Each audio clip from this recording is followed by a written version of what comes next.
Oh, hello, Mr. Harry. Oh, hello, little boy. Harry, are you going to be doing one of your podscarfs? Podscarfs? Not sure about that, really. Oh, please, Mr. Harry. My mummy and daddy, we love listening to your podscarfs. Oh, go on then. Mummy, he says he'll do one. Careful, he'll do little one of boy. his podscarfs. Watch out for the road. Harry Hill Show! Hello there, I'm Harry Hill, and this is my show. It's the Harry Hill Show. Oh, hi. You're probably like me, you rub a small piece of fur on your face to comfort yourself when you're feeling stressed. Well, perhaps you'd be interested in this. It's the Harry Hill Fur Comfort Patch selection. A simple cardboard wallet, and inside are furs of different levels of fuzziness, from 1 all the way to 4. So, for instance, you've got felty. That's when you're feeling a little bit anxious, like when you can't find the remote and Naked Attraction's about to start. I think we've all been there, haven't we? Fuzzy, that's when perhaps you're anxious because your daughter has been arrested for trying to steal underwear from Victoria's Secret. All the way up to Paul Hollywood's beard level of fuzziness, although I'm not necessarily thinking about Paul when I'm rubbing it on my face. That's for when you're, I don't know, stressed because you're 61 years old and you've decided to film your own podscarf. Yeah. Oh, that's better. Oh, yeah.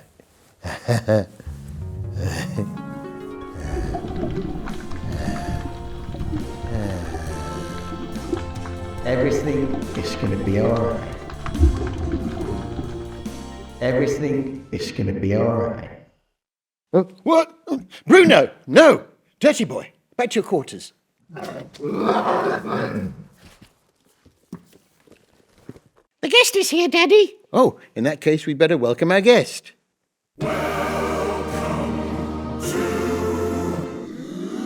Stuart Lee. Hi, Stuart. Thanks for having me. How's things? Great. Yeah.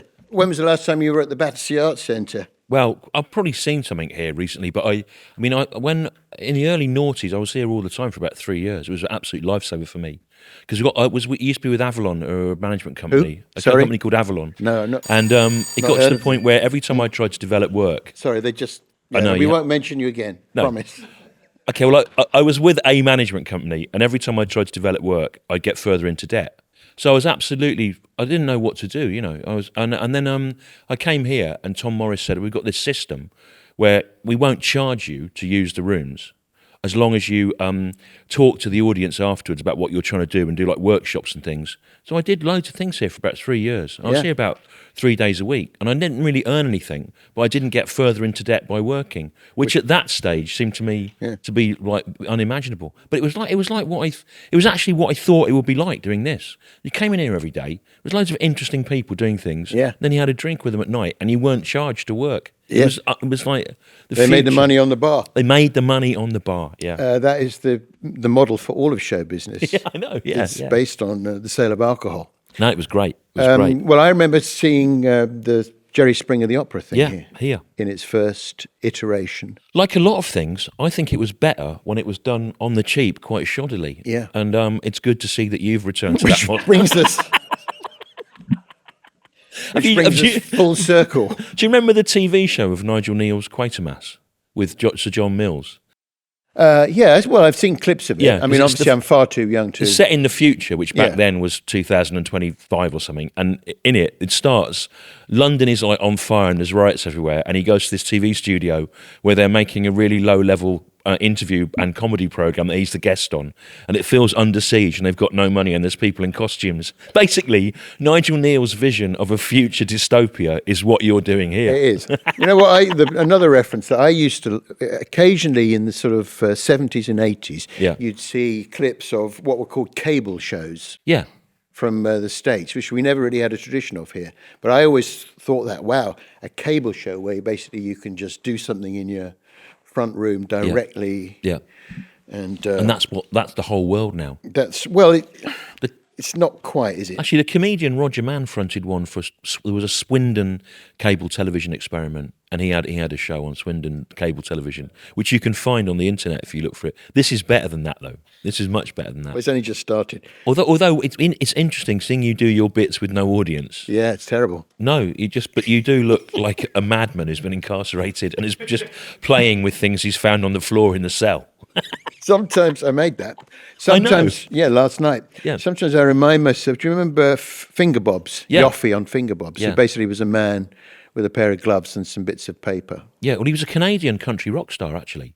He was the front man of a group called Meal Ticket that had 2 low-level hit albums. Wow. And then he gave that up to operate small puppets that were on his fingers. But that's why the music was uncharacteristically good, wasn't it? Yeah. I bet you can still sing the songs. Finger Bobs. This type of Finger Bob. Finger Bob. type of... And then, Yoffie lifts a finger and a seagull takes the air. Yoffie lifts another and a scampi is yeah, there. it was an odd choice because it was I mean, this is great for the kids, but this is it was a mouse. Yep. Fair enough. A seagull. Okay. Yeah. Tortoise. A tortoise, but the scampi seemed like a bit Yeah, of an but do you odd- remember in the 70s, Scampi was a lot bigger than it is now. Scampi was like a real. I remember Yeah. the first time I had Scampi. Actually, it was at the Cotswold Wildlife Park on my 8th birthday. My father took me. It was one of the. He only did 3 things with me in my life. We saw the Wizard of Oz in Minehead. We saw Star Wars in Birmingham, and we went to the Cotswold Wildlife Park. And he went, "You should have this. What is it? It's Scampi." And I didn't even know it was a creature. I didn't understand what it was. Well, I think a lot of that frozen scampi, and I'm assuming. I mean, I'm not judging Yeah. the cuisine at the Cotswold Wildlife Park. Well, I am. Was that a lot of it was frozen, Yeah. reclaimed fish, mechanically reclaimed meat. Yeah. Which is one of my favourite types of meat, which is when they've taken all the plump flesh off, Yeah. they turn a high-pressure hose on it and filter it off, and then they it's like crab sticks. Yeah. There's no crab in a crab stick. Yeah, but they're nicer than crabs, aren't Yeah, they? much That's nicer. the amazing thing about them. You haven't got got to fiddle around with all those No. bits of shell. And Yeah, that. yeah. yeah. Well, I'm glad we can agree on something. Yeah. But that's a good phrase, mechanically reclaimed meat, isn't it? I'm surprised you've not used it in some capacity. use it a lot. Do you? What, on stage? Not on stage, Right. but in my private life. And do the situations come up where it's useful? I use it a lot on when I do. The last gasp of my proper TV career Yeah. is I do a show called Junior Bake Off, which is me interrogating children about what they're doing. They're trying to bake things, and sometimes they will use meat in the pie, or like, for instance, they would have to make a pie and decorate the top to look like an icon that they look up to. Yeah. And which is why a 9-year-old girl was decorating the top of her pie to look like Rosa Parks. Oh, right, yeah, yeah. So quite difficult to get Yeah. that likeness Yeah. in pastry. And I would say to them, what's in the pie? Is it mechanically reclaimed meat? Just to amuse myself more than anything. Do you think your life's been about amusing yourself, really? And then sometimes that Venn diagram has overlapped with public taste. You know what my motto is? What? Me first. This. Do you use fur as a comforter? Not really, no. But I've got cats. I use them as comforters. In fact, I've been away a lot. I'm away a lot on tour at the moment. And I really missed them. I got in last night and I was really pleased to see them. And then the one came and sat on me. And not only do I like the fur, I like the comforting weight of it. And also the fact that this is too revealing, really, psychologically. And I know it's not that kind of podcast. That's for Kathy Burke. No, and it people like that. is. Is that it an type- in-depth podcast, That is exactly what. Okay, well, I'll tell you what it is. What You I saw like. the opening bit, right? No, yeah. Yeah. I'll tell you what I like about cats. This, and it worries me as I say this, is that they're indifferent to you. They're indifferent to you. Distance. They don't have need, right? And I that's probably bad to like cats for that reason. But I like their indifference. But you can make them sit on you, and it's nice. You But don't they have don't to really make care. them sit you. Well, by decorating your trousers with food. With mechanically reclaimed meat. Yeah. That's what they like. I worry about cats because, this thing, you stroke the cat and the stress goes from you Yeah. into the cat. And that's presumably why cats live relatively short lives. Which compared are they to so highly strung because they absorbed our stress. heart attacks. Yeah. Drink problems and smoking. Strokes, because the stress goes straight, as you stroke, it goes into the cat. Is that scientifically proven? Because Yeah, you I are a think so. doctor, of course. Now, Stuart, we have a mascot on the show. Oh, yeah. Of course. Is it the son of a friend of yours in some kind of costume? Might be. Might have a similar stature to Bruno the bear. Who knows? Licky, the Harry Hill Show mascot. Would you like to meet Licky? Yes, please. I'd love Come to. on out, Licky. Come and meet Stuart. Licky, licky, the Harry Hill Show mascot. Licky, licky, previously had a job at Ascot. Licky, licky, licky. Do you like his shoes? Yeah, it's great. You've really... I'm so sorry. You've really surpassed yourself here. You've managed to think of something absolutely disgusting and much worse than anything you've done before. Right, I just used that. Right. Off you go, Licky. That's our mascot. And while we're on the subject, how was... Well, the subject of what? Sorry, that's a... What? So it's an ice cream, but it licks other people. It's not an ice cream, no. What is it? Well, What is it then? It's just a mascot. It doesn't have to have a... It's like a lollipop that is licking people because it's sick of being licked itself. So it's taking revenge. It's a rather... Is there no depth to the? There's no motivation It's for rather it. a then? concrete way of looking at life. What, if I may say... Well, if I'd invented that, I would want to know why it was doing what it was doing, and I would have written a It's thirsty. backstory for it. It's thirsty. Okay? Well, how does the actor know why he's licking me? The actor is perfectly happy to pick up a certain amount of money at the end of the day. Gets up in 3 costumes. Right. A maximum of 3 costumes. Yeah. A minimum of 2. And you haven't seen the third one yet. I just want to know why I was licking people if I was licky. How do you feel about AI, Stuart? Awful, terrified, horrible. I looked myself up on Grok, which is Elon Musk's AI that answers questions. And the first sentence was a more or less fair description of my work and style. And by the end, it said that I wouldn't be coming to America. America wouldn't miss me. They had homegrown comedians that were better than me, and that I was a virtue signalling idiot, and that all attempts to complain about anything were only due to the ego of the person rather than their belief in anything. And that my And American your difficulty with that was? and my American tours had sold badly, but I'd never been there to do a tour. So it's really weird. It's just You've got enough work over here. Yeah. Also, the other problem is, right, that it's not just that some people program bias into it, like Elon Musk, but also at the moment, like ChatGPT is supposed to be, fair. But what will happen is... I call it ChatGPT, but I think that's Britain's Got Talent, isn't it? Oh, right. What is it called then? I don't know. Oh, well, whatever. Right. But the thing is, the oil companies and Russia and whatever will just fill the internet with information that favours their point of view, so that when the chat CBBS scans the internet, it will give their point of view anyway. Look, we have been managed by people that were cynical enough to do things like that. So it's terrible. Can I point Terrible. this out to you now, Stuart? That it was you that introduced me to the internet. Was it? Yeah. What did I do? Well, when we were working on that Channel 4 show, you were the script editor. Yeah. Just to remind you. And you came in one day to rehearsal and you said, there's this thing, the internet. And I had sort of heard vaguely about it. You said, and I remember this, you said, you would really like it because you can look up all sorts of weird stuff. And then, then I was Now look hooked. what's happened. Yeah. And now this.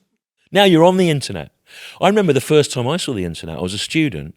This was 1988. And there was a bloke called Danny O'Brien who was into computers, and he was in the computer room. You remember him? Yeah. Yeah. I walked past. I went, "What are you doing?" And he went, "I'm on the internet." I went, "What's that?" And he said, "It's a new thing that's been invented by American defence, and it's going to change the world." I went, "What is it?" I went in, and he was on a screen, and there were just loads of "Why did the chicken cross the road" jokes scrolling past. And he went, "This place has collected all the jokes of this in the world." And I just said, "It's rubbish. It's like, is that all it does? It's never going to catch on." That's not how you sold it to me. Yeah. We've actually harnessed AI for good. It's a very rare example in that we have an AI bot that we call Sarah. It's a mnemonic. It stands for Synthetic Animatronic Robot and Helper. Sarah. Come on out, Sarah.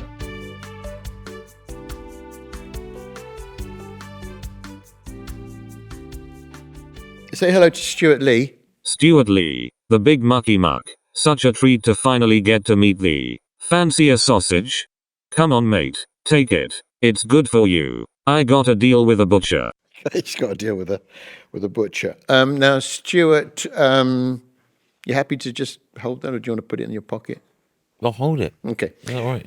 Do you want me to put it in my pocket? No. Are you worried Well, you that can. No. how this will register? Do you No, think no. it'll look strange? No, I'm happy for you to hold I mean, it all the the way. weird thing is, because I cycled here and then my bike broke, I haven't had any breakfast or lunch, and I was really hoping that was a real sausage. So I'm disappointed that it's only plastic. Did you want? We could probably. No, get you I'm not something. going to. I don't want it to become an anecdote about the show. He insisted that we went out and got real sausages for him. He's changed. He's vain. I'm happy to sit here holding this plastic one. Okay. Don't say it's a plastic one. All right. So, Sarah, you got some information for us. So, Sarah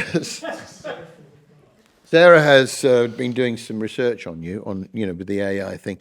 What are you going to say? What are you going to tell us about Stuart, Sarah? Here goes.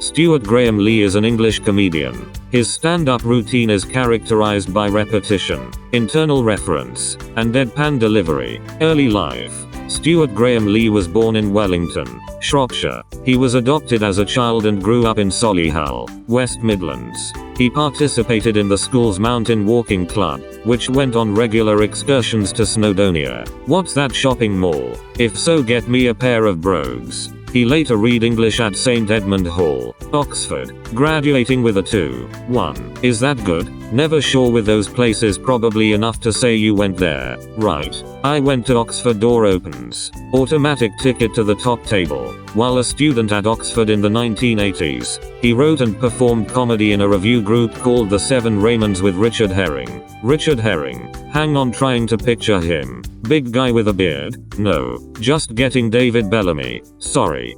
Sorry about that. Very opinionated. Yeah, isn't it? she's not supposed to offer her own opinions. No. We might need to reboot that. But factually, pretty much. Pretty much there, I'm afraid. Yeah. Although ticket to the top table perhaps has not worked out, given that I'm in a low-quality podcast being filmed in a basement in Battersea Arts Centre. I've not been asked on James Acaster's food one. Oh, I've done that. That's the hit one, isn't it? Yeah, I've done that. This is better, I should imagine. I wouldn't say that. Right. I did that, and it's a very strange thing, the power of the podcast, because that is so popular that I did it, and then the next day, everywhere I'm going, everyone's saying, "Oh, I heard you on the off menu." James Acaster and Ed Gamble. What, Bruce Forsyth? That's what you wanted, didn't it? Yeah. Well, Bruce, what are you doing here? I don't know. I was hoping you might know. Nice to hear you on off menu. Off menu. Nice to hear you on. What do you think the overlap is between people who recognise that impression and watch podcasts? I don't think there's any. No, I know, yeah. There's no intersection. So what's this with the mountaineering? Oh God, it's brilliant. It was right. So all the cool kids, all the weirdos, were in the Solihull School Mountain Walking Club, and so we used to drive out from Birmingham in a minibus early on a Sunday morning, listening to U2, early U2 when it was good, and the Clash and things, and Hawkwind, and then we'd stop for like a coffee in some tough Welsh town. And then we do a massive walk, often in snow, in dangerous conditions. It used to snow in those days, do you remember? Yeah, I do. And then on the way back, we'd get chips, and it was fantastic. It was so great, and I learned a love of nature and of the mountain. I still try and do walks like that all the time. I know you love to go walking. Yeah, and Napalm Death were in the Mountain Club. The original lineup of Napalm Death were in the Mountain Club in the year above me. Simon Oppenheimer. Ratledge, who was called the Rat, and Miles Ratledge, and Daryl Fedeschi, and then the singer was not, but that was the Napalm Death, and so I did a routine actually about that, about orienteering with Napalm Death, because it seemed quite funny. Yeah. And there's a wrestler called Zack Sabre Jr. who really likes me, right? He's in the World Wrestling Federation. He's quite funny, right? And he's got a move called orienteering with Napalm Death. Fantastic. Which is the move which he finishes his fight with. And on the World Wrestling Federation video game, you can play that move, orienteering with Napalm Death. And he sells T-shirts that say orienteering with napalm death, and I don't. And isn't that amazing? That's the thing of we were talking before this started about where what you've done goes into the wider world. And in a way, I think I invented that phrase, and now it's on someone else's T-shirts and a multi-million-pound video game. It's an element of that. Yeah. But on the other hand, what a funny journey that has been on, being in the mountain club with napalm death and it ending up on a wrestler's T-shirts and in a video game. It's great. Yeah, it's a bit like hoping that reclaimed meat's going to be, mechanically reclaimed meat's going to do the same thing for me. Yeah, but what would it be on T-shirts? Because it's quite. If You that can't was on, predict it, Stu. Yeah, but if it's on a T-shirt, it's got a slightly unpleasant sexual element to it, hasn't it? So, Depends where you put it. Someone with low self-esteem. That's where you put it. Yeah, put it on the back. You put it on people's pants. Yeah, as people are leaving. On underwear. What is the move then? Do you know what the rest? I don't know what it it is. It's a powerhouse one that is basically, if he does orienteering with napalm death on you, it's over. You're finished. Fantastic. Good. Do you have anything further to add, Sarah? He rose to greater prominence in 1990, winning the prestigious Hackney Empire New Act of the Year competition. Lee wrote material for BBC Radio 4's On the Hour, notable for Steve Coogan's celebrated character, Alan Partridge. Yeah, he wrote Lee all done the a jokes. TV. A Fist of Fun were broadcast by a TV station called BBC, followed by 2 series of This Morning with Richard Not Judy. Then Lee retired from stand-up comedy. Oh dear, how sad. Never mind. In 2006, finding himself really broke, no surprises there, he done Never Mind the Buzzcocks. Have I got news for you? True. That finished there. That was the finished bit there. So you wrote all the jokes for Alan Partridge, I understand. No, well, me and Richard Herring were and David Quantick and Stephen Wells, who died actually, were the original.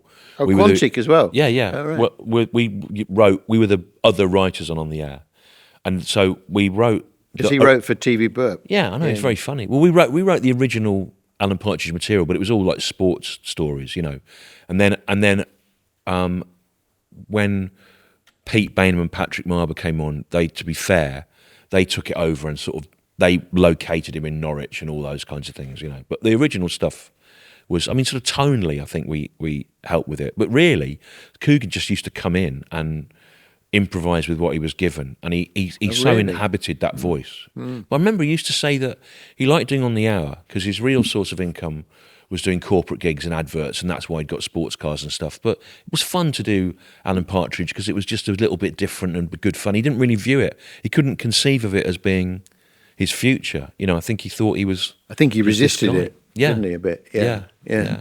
And finally, Sarah, any last thoughts on Stuart Lee, the comedian? Stuart Lee's comedy vehicle, a comedy series featuring stand-up and sketches, was put out on a TV station called BBC. The series won a BAFTA for Best Comedy Program. The show was cancelled. In September 2020, Asian Dub Foundation released a song called Comin' Over Here, which was based on a sketch from Lee's comedy vehicle about the UKIP party leader Paul Nuttall. His routines often culminate in feigned depressive episodes and nervous breakdowns. In 2003, he said that his favorite bands include The Fall, Giant Sand and Calexico, and that he listens to a lot of jazz, 60s and folk music, but I really like Ms. Dynamite. Don't we all? That's it, you're up to date with Stewart Lee. Diddle diddle dee. Okay. Wow. Yeah. It sounds terrible, my work, when it's read out by a box with tinfoil on it. Thank you, Sarah. Thank you, Sarah. She's left a sausage there, though. Stu, so is that right? You like Miss Dynamite? I think that's an interview from 25 years ago where I mentioned something that was in the charts to say, but I like that. And now it sounds like a really strange thing to have picked. It 25 does sound years. a bit strange, but I'm a big fan of Miss Dynamite. Of course. And do you know, I do that song, I could do this for you if you like. Yeah. Her big hit, Put Him Out. Is that the one you like? I don't remember anything about it now. Yeah, that was her big hit, Ms. Dynamite. So, have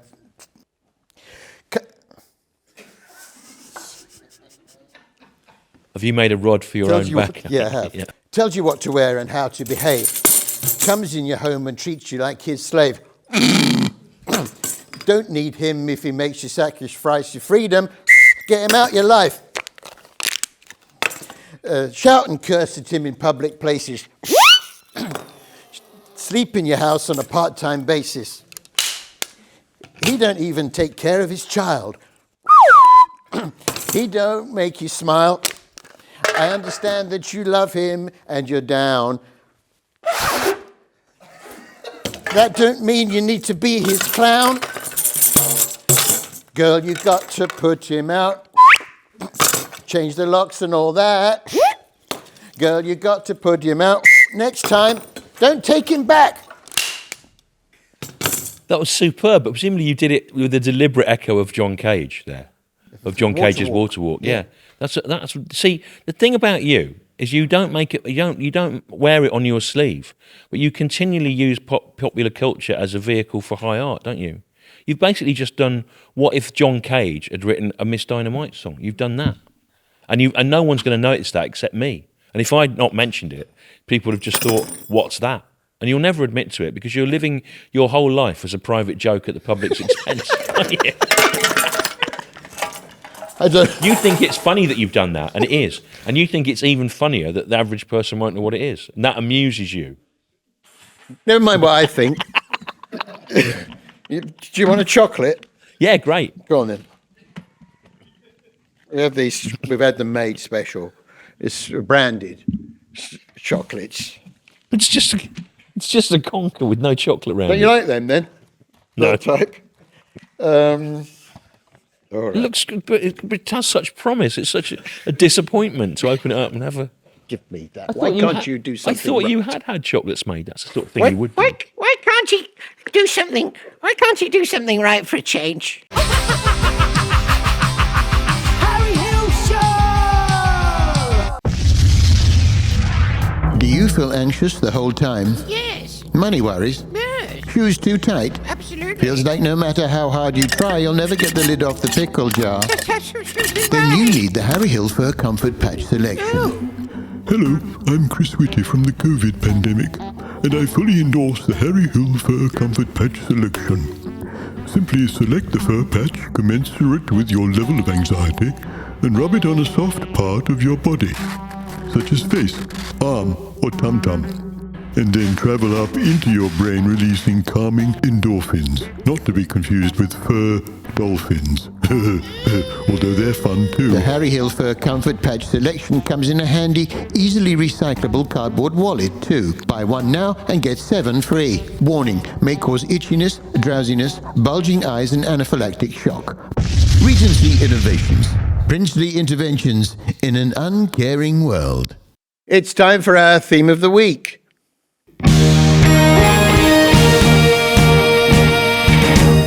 Castles.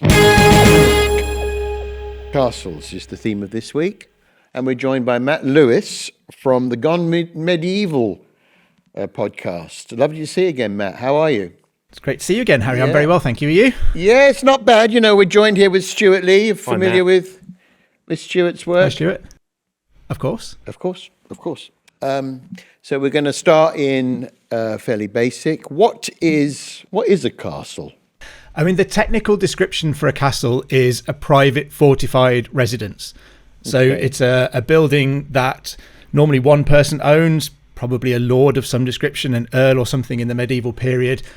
And they fortify it for defensive purposes to keep them safe from the local population who may not be their biggest fans. I see. Okay. And so when were the first castles built, do you think? I mean, this is a debated subject, so I'm going to put my neck on the block here. But European castles begin to emerge in the kind of 9th and 10th centuries in response to the breakdown of Charlemagne's empire and the fracturing of government. So there is much more of a need for local warlords to be able to protect themselves and the population around them. So they begin to build castles, and it's often referred to as the privatization of government, which sounds really, really meaningful. But what it means is anyone that could afford to was building a big enough house to protect what they had. Oh, I see. So prior to that, everyone was getting on fine. Is that? For the most part, there was an empire that was trying to keep everything together, and there was a semblance of law and order. But you get the arrival, alongside the breakdown of the Carolingian Empire, you get the arrival of people like the Vikings.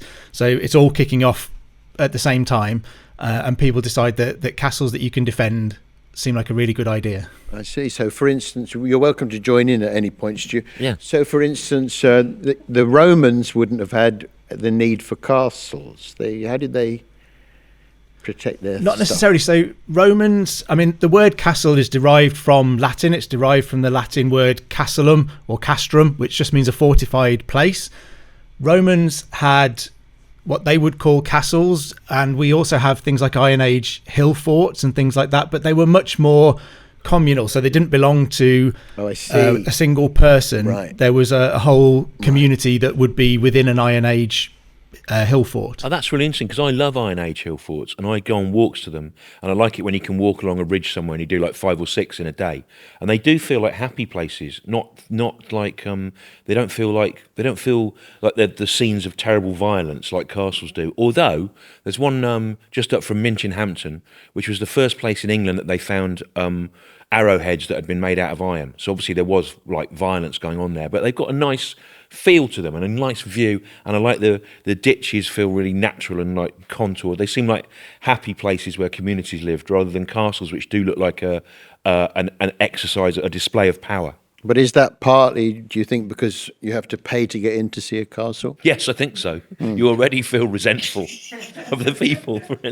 And also they're kind of sold, they're marketed castles very much as, dungeons and torture and bad. That's what we liked about them as kids. I used to like going to Warwick Castle because you could see the absolutely horrific conditions that the people had been kept in. There's a thing there called Little Ease, I remember, and it's about that high, and they would lock people in it for years. What was it? It was just a place where you were really uncomfortable forever because it was too small. It's like this.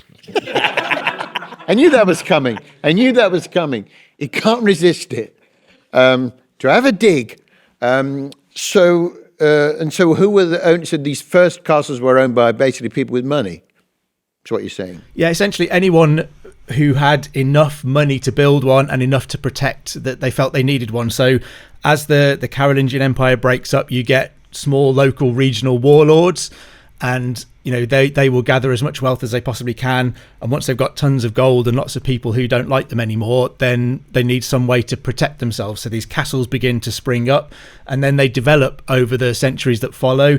They are shaped by things like the Crusades, have a big effect on castles. So people see the way that castles are built in the Near East and the technologies that they're using there and the designs that they have, and they bring them back. Famously, Edward I did a lot of that. He went on crusade to the Holy Land and came back with lots of brand new ideas about how to make all of his castles better.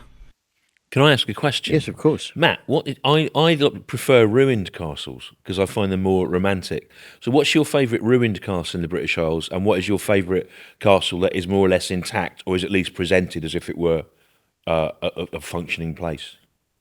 Yeah, I think my favourite castle anywhere in the world is Ludlow Castle, which is mostly ruined. Superb.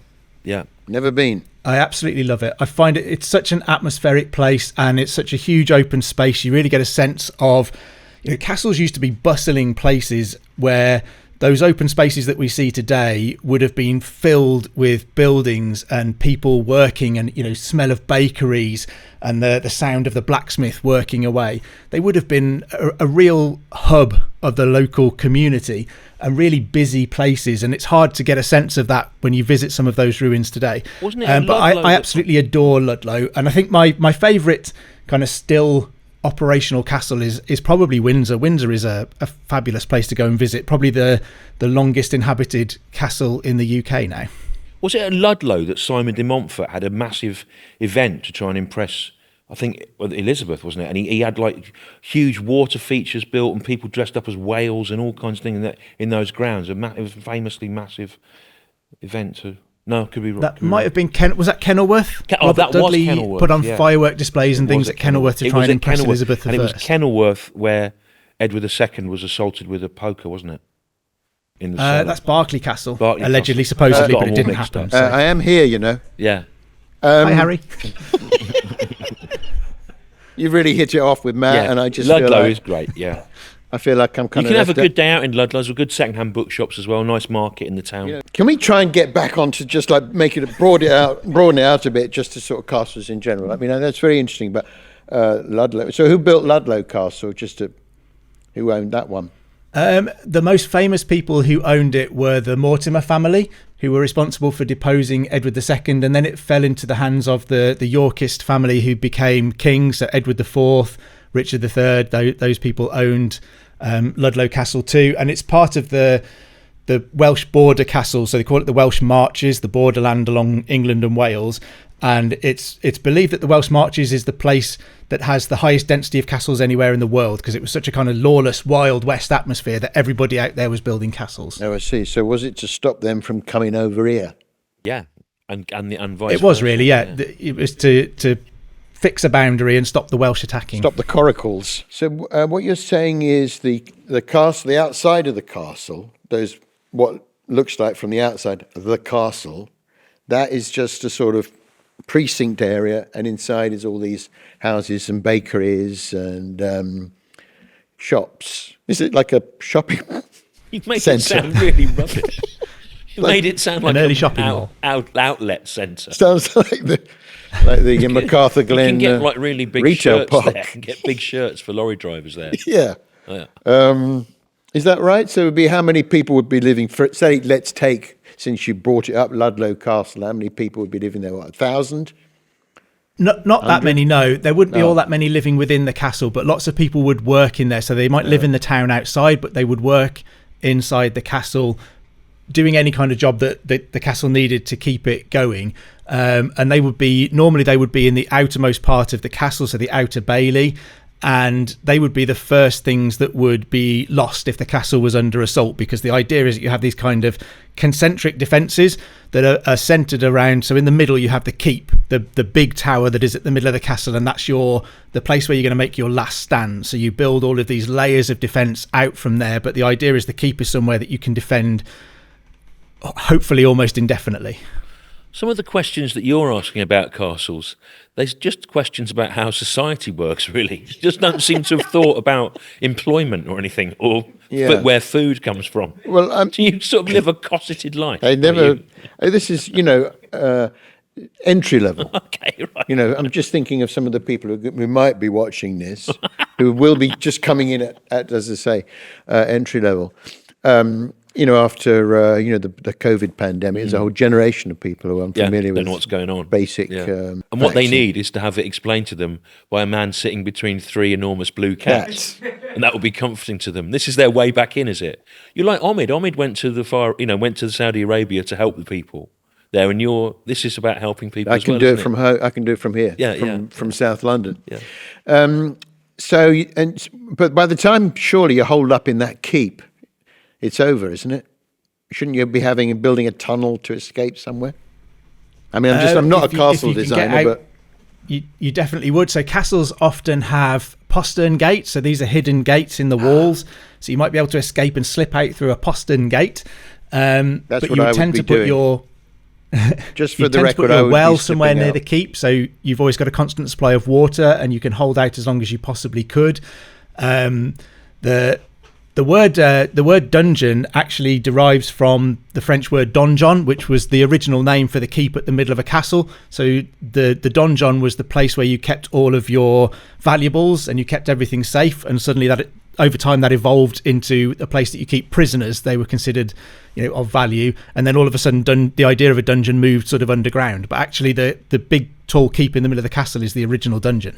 It's always struck me as odd that something as magnificent as a castle when it was built is then just sort of abandoned, allowed to fall into ruin. Yeah, I mean, lots of castles were actually slighted after the Civil War. So the last time many of them had a serious military purpose was in the Civil War in the 17th century. Many of them held out for royalist forces, and when the parliamentarians took them, they slighted them, which means they destroyed bits of the walls and made it so that they couldn't be defended ever again.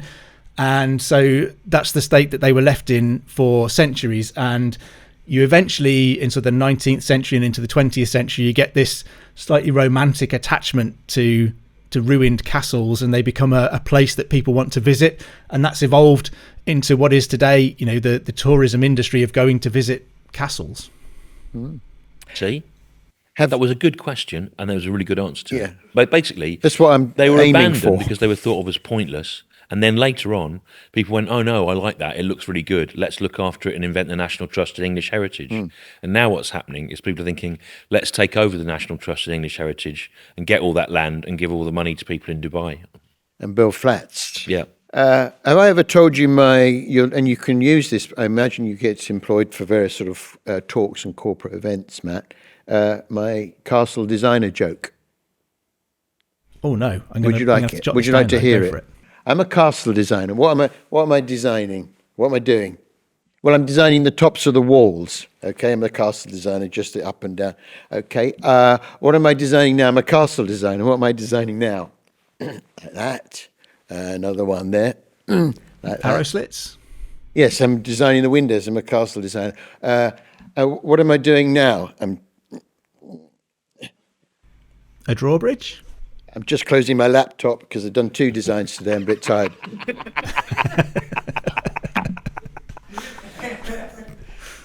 Matt, it's been fantastic. If we wanted to learn more about castles, I know that you have your podcast, and I dare say you do mention castles. Is there somewhere we should go to look for details? We have several episodes on castles on Gone Medieval. So we've done a history of the castle. We've done some episodes about Edward I's castles in Wales and all sorts of things. Fantastic. Thanks so much for talking to us, Matt. Always great. Thank you. Thanks for having me on, Harry. Lovely to hear you again. Matt Lewis. That was really interesting. It was. I wasn't expecting that. It always is. Yeah. It always is interesting. I mean, it doesn't sit very comfortably in the programme, to be honest. Complete handbrake turn. But I mean, you can't just have, like, you've done 2 different podcasts at the same time. Well, what people like that food one that James Acaster does with that other bloke, Ed the Gamble. laughing bloke, that Steady. he doesn't do anything, but that is about food.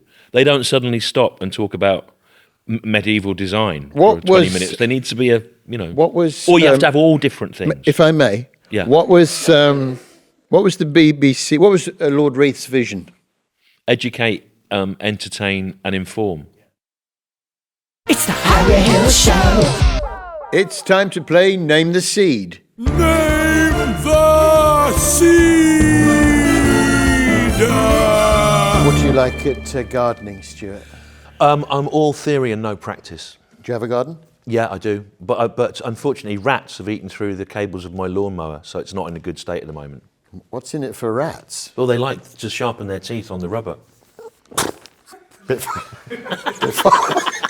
far-fetched. Well, as you can see, I have a sealed bag here, Yep. which contains a box of seeds. I'm going to take that out. Can you see that box there? Yeah, yeah. And how many seeds are in that box, Stuart? 8,000. 8,000 seeds. And just so you know, that if you were posting that, that would be a small parcel. Right.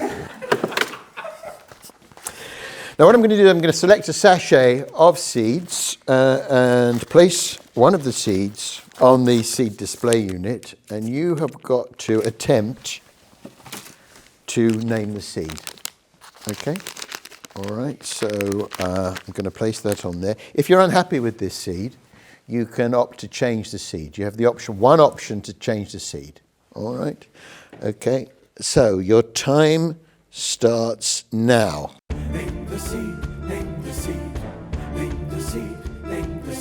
Am I allowed to taste it? Can I No, eat it? No. no. I think it's from. Hang on. Are you happy with the seed? Yeah. You don't want to change the seed? No, I'll go with that seed. But when you say a seed, could it be the pip of fruit as well? Could be the pip of Okay. fruit. Well, the pip of fruit, I think, is a A seed, yeah. It's from an orange, definitely. It's not an Is it orange not seed. an orange? No, It's okay. not an right. orange seed. Do I have to do another one now? Sorry, I didn't say, but for anyone who doesn't want to know what the seed is, look away now. And that's going to be flashed up there. So that is the seed. Okay, I'm going to give you that seed, Stuart. I want you to plant that seed, and when it comes up, you'll find out what the plant is. Oh, the delayed gratification. Yeah, Brilliant. It's to Great. make you feel more in touch with the land. Yeah. You didn't win, the prize, but you don't go away empty-handed because I'm going to give you that. Oh, wow. That's Yeah. absolutely brilliant. Yeah. A Michael McIntyre bobblehead. That's Yeah. fantastic. Signed by Michael Oh, McIntyre. really? That's really, really great. That actually is exactly the sort of thing I like. That was Name the Seed. Name the seed.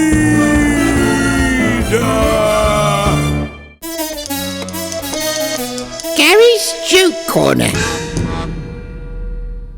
It's time for Gary's Joke Corner. I'm joined by my son Gary. Hello. Hello, Stuart. Oh, Gary. Don't make that noise, Gary. It'll limit your appeal. Gary, as you know, I'm handing the business over to Gary, Oh, right. 2030, Right. yeah, retiring. You know, a bit like Bradley Walsh is doing with his son, Bo Diddley Walsh. Training him up by giving him the co-hosting job on Gladiators. I'm doing the same thing with Gary, and you need jokes. Yes, I need jokes, Daddy. Do you have a joke that Gary might be able I've to... got a good old pub joke. Do you want to hear Right, it? love that. Warning. Stuart's joke contains a rude word not suitable for family viewing. There's two blokes, and they're in the pub, and they're getting really, really drunk. And one of them's drinking more than the other, Gary. He's drinking an unreasonably large amount of alcohol. Oh. And he's suddenly sick all down his own clothes. Oh, dear. All over his suit and trousers, right? All down them. And he goes, oh, no, I've been sick all over myself. My wife's going to kill me when I get home. And his friend says, don't worry about it, right? What you can carry on drinking, what you do, when you get home, you walk home, you put 10 quid in your top pocket, right? Sticking out. Yes, 10 And when quid. your wife answers the door, say to her that a man bumped into you in the street and was sick on you, but not to worry because he's given you £10 to get your suit dry cleaned, right? I He like goes, that. oh yeah, I'll do that. So he walks home, the man, all drunk, and his wife answers the door, and she goes, oh, what's happened? He goes, it wasn't me. He goes, a bloke was sick on me in the street, but look, he's given me £10 to get my suit dry cleaned. And the wife goes, but there's £20 in your top pocket. And the man goes, yeah, well, he shat in my pants as well.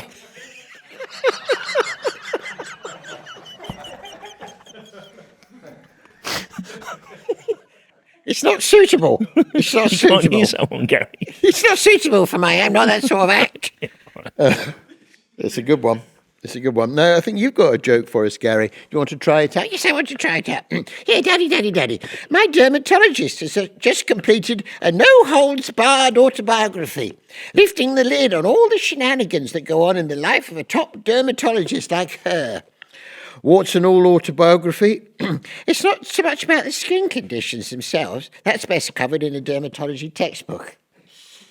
Well, that's the sound that tells me we've come to the end of the podscarf. So please do send in your comments, jokes, or anything you like, really, to podcast@harryhill.co.uk.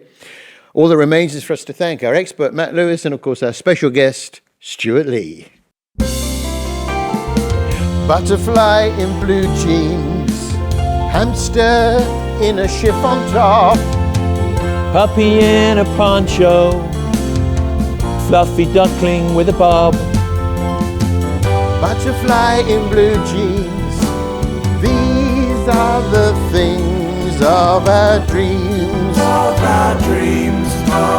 These are the things. Good night, everyone. Thanks for coming. See you again soon. Of our dreams.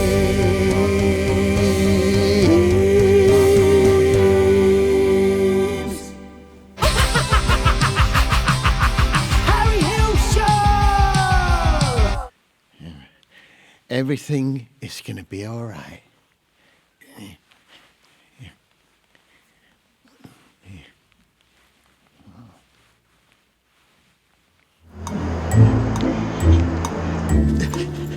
How is he? Is that Harry? Yes, little boy, I'm here. Oh, Harry, thank you for making me laugh.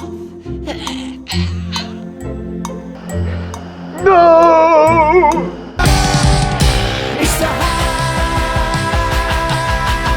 Harry Hill Show. Harry Hill Show. It's the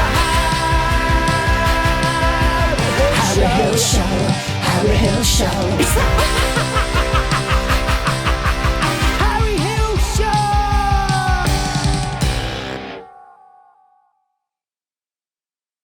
Stuart Lee is currently on tour. Go to stuartlee.co.uk for more details.